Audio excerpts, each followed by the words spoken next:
Hi అండి. అందరికీ నమస్తే.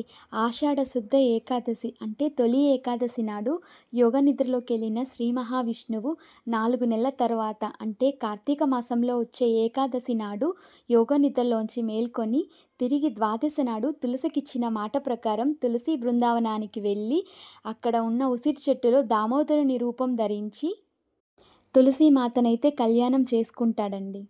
ఈ మాసమంతా మనం విష్ణుమూర్తిని కార్తీక దామోదరుడిగా పూజిస్తామండి. అందుకని ఇలా క్షీరాబ్ది ద్వాదశి నాడు తులసి చెట్టుకి, అలాగే ఉసిరి చెట్టుకి కళ్యాణం చేస్తే చాలా మంచిదండి. అందుకని ఇలా నేను ముందుగా శంకు, చక్రం, వెంకటేశ్వరుని నామాన్నయితే వేసుకొని చుట్టూరు దీపాలు వెలిగించి, అలాగే అమ్మవారి కోసం పసుపు తాడునైతే సిద్ధం చేసుకున్నానండి.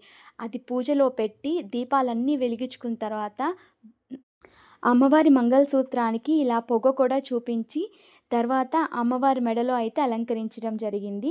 స్వామివారికి ముందుగా తాకించి అంటే ఉసిరి కొమ్మకి తాకించి తర్వాత తులసి చెట్టుకి మెడలో అయితే వేశానండి. తర్వాత ఇంకా కొబ్బరికాయ కొట్టుకొని అమ్మవారికి నెయ్యి దీపం అయితే హారతిచ్చేశాను.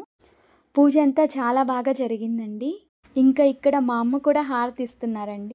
మా ఇంట్లో ఇలా ఏర్పాటు చేసుకున్న తులసి బృందావనం మీ అందరికీ ఎలా అనిపించింది? ఇలా తులసి దామోదరుల కళ్యాణం చేయడం వల్ల స్త్రీకి ఏ జన్మలోనూ వైధవ్యం ఉండదని చెప్తారండి. ఇలాగైతే నేను క్షీరాబ్ది ద్వాదశి పూజనైతే చేసుకున్నానండి. ఓం నమో నారాయణాయ. ఓం తులసీ దామో